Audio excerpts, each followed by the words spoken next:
There's a psychology of dress. Have you ever thought about it? How it can express your character? You all have interesting characters, but some of them are all hidden. I wonder why you all want to dress always the same, with the same hats and the same coats. I'm sure all of you are interesting and have wonderful things about you, but looking at you in the street, you all look so much the same. And that's why I'm talking to you about the psychology of dress. Try and express yourselves better in your dress. Bring out certain things that you think are hidden. I wonder if you've thought of this angle of your personality.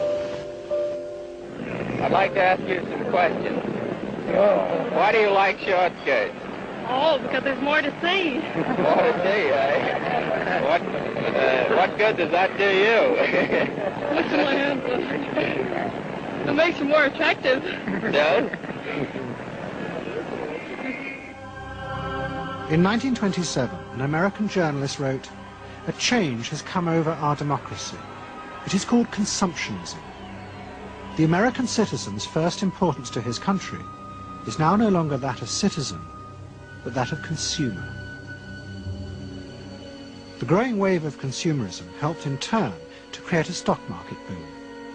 And yet again, Edward Bernays became involved, promoting the novel idea that ordinary people should buy shares, borrowing money from banks he also represented. And yet again, millions followed his advice. He was uniquely knowledgeable about how people in large numbers are going to react to products and ideas and so on. But in political terms, if he were to go outside, I can't imagine that he could get 3 people to stand and listen.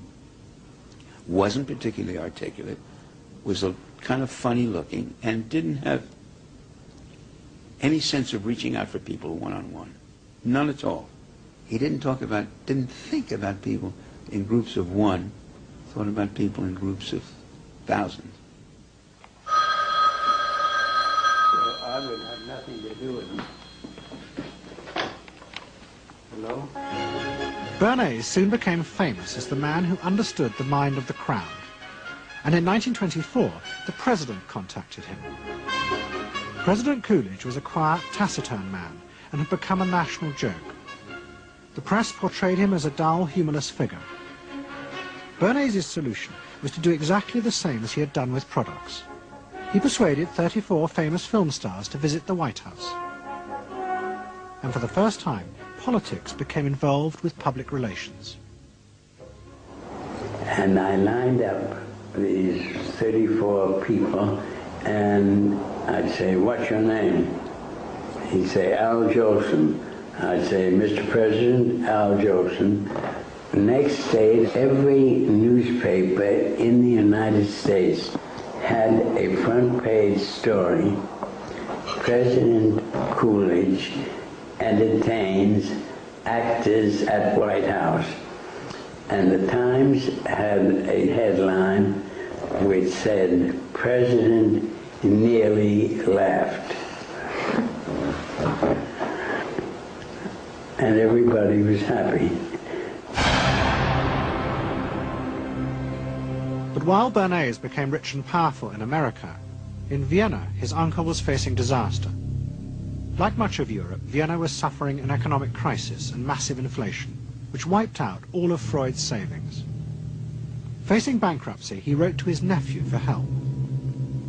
Bernays responded by arranging for Freud's works to be published for the first time in America, and began to send his uncle precious dollars, which Freud kept secretly in a foreign bank account. He was Freud's agent, if you will, to get his books published. Well, of course, once the books were being published, Eddie couldn't help himself but promote these books, see that everybody read them, make them controversial, emphasize the fact that, do you know what Freud says about sex and what he says cigarettes are a symbol of, and so on and so forth? How do you suppose all those stories got out? Certainly the academics weren't spreading these around the country. Eddie Bernays was. Then, when Freud became accepted, well then, of course, to go to a client and say, "Well, Uncle Siggy," see, then that had some cachet. But notice there, First, Eddie created Uncle Siggy in the U.S., made him acceptable, secondly, and thirdly, then capitalized on Uncle Siggy. Typical Bernays performance. Bernays also suggested that Freud promote himself in the United States. He proposed his uncle write an article for Cosmopolitan, a magazine that Bernays represented, entitled A Woman's Mental Place in the Home. Freud was furious. Such an idea, he said, was unthinkable. It was vulgar, and anyway, he hated America. The publication of Freud's works in America had an extraordinary effect on journalists and intellectuals in the 1920s. What fascinated and frightened them was the picture Freud painted of submerged, dangerous forces lurking just under the surface of modern society.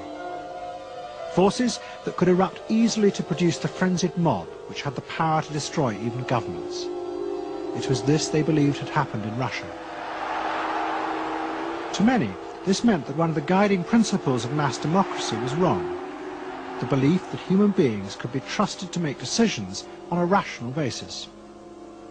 The leading political writer, Walter Lippmann, argued that if human beings were in reality driven by unconscious, irrational forces, then it was necessary to rethink democracy.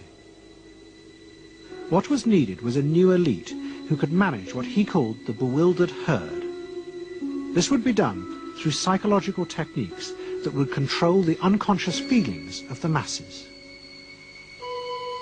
So here you have Walter Lippmann, probably the most influential political thinker in the United States, who is essentially saying that the basic mechanism of the mass mind is unreason, is irrationality, is animality. He believes that the mob in the street, which is how he sees ordinary people, are people who are driven not by their minds but by their spinal cords. The notion of kind of animal drives, unconscious instinctual drives lurking beneath the surface of civilization.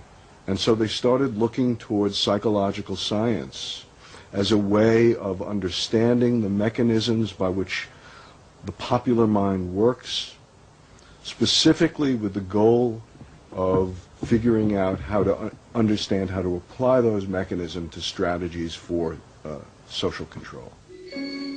Edward Bernays was fascinated by Lippmann's arguments and also saw a way to promote himself by using them. In the 1920s, he began to write a series of books which argued that he had developed the very techniques Lippmann was calling for. By stimulating people's inner desires and then sating them with consumer products, he was creating a new way to manage the irrational force of the masses. He called it the engineering of consent. Democracy, to my father, was a wonderful concept, but I don't think he felt that all those publics out there had reliable judgment, and not that they very easily might vote for the wrong man or want the wrong thing, so that they had to be guided from above. It's enlightened despotism in a sense. You appeal to their desires and their unrecognized longings, that sort of thing. That you can tap into their deepest desires or their deepest fears and use that to your own purposes. And then, in 1928, a president came to power who agreed with Bernays. President Hoover was the first politician to articulate the idea that consumerism had become the central motor of American life. After his election, he told a group of advertisers and public relations men, "You have taken over the job of creating desire and have transformed people into constantly moving happiness machines. Machines which have become the key to economic progress." What was beginning to emerge in the 1920s was a new idea of how to run mass democracy. At its heart was the consuming self, which not only made the economy work, but was happy and docile, and so created a stable society. Both Bernays and Lippmann's concept of managing the masses takes the idea of democracy and it turns it into a palliative.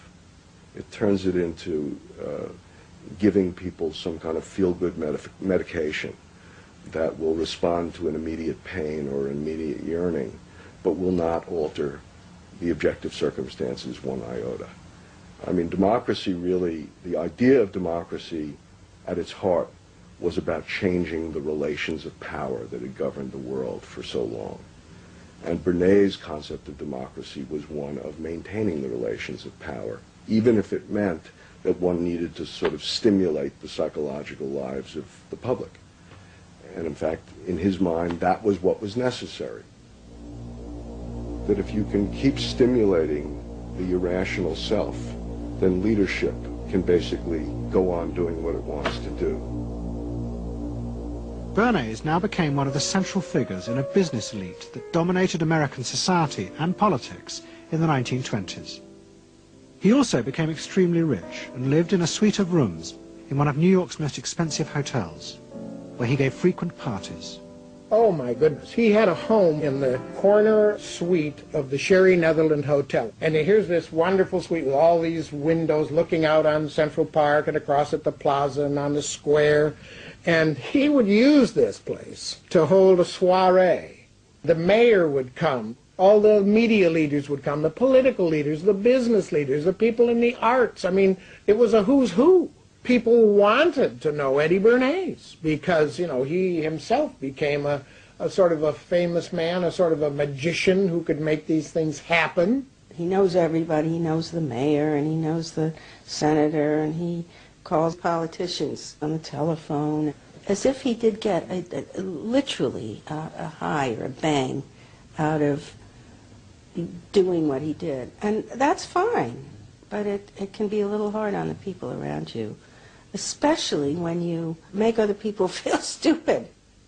People who worked for him were stupid, and children were stupid, and if people did things in a way that he wouldn't have done them, they were stupid. It was a word that he used over and over and over, dope and stupid. And the masses? They were stupid.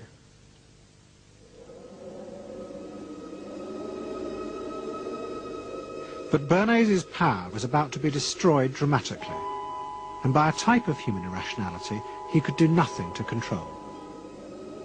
At the end of October 1929, Bernays organised a huge national event to celebrate the 50th anniversary of the invention of the light bulb. President Hoover, the leaders of major corporations, and bankers like John D. Rockefeller were all summoned by Bernays to celebrate the power of American business. But even as they gathered, news came through that shares on the New York Stock Exchange were beginning to fall catastrophically. Throughout the 1920s, speculators had borrowed billions of dollars. The banks had promoted the idea that this was a new era where market crashes were a thing of the past. But they were wrong. What was about to happen was the biggest stock market crash in history. Investors had panicked and begun to sell in a blind, relentless fury that no reassurance by bankers or politicians could halt. And on the 29th of October 1929, the market collapsed.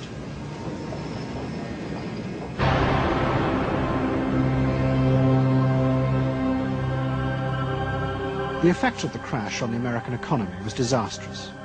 Faced with recession and unemployment, millions of American workers stopped buying goods they didn't need. The consumer boom that Bernays had done so much to engineer disappeared, and he and the profession of public relations fell from favour.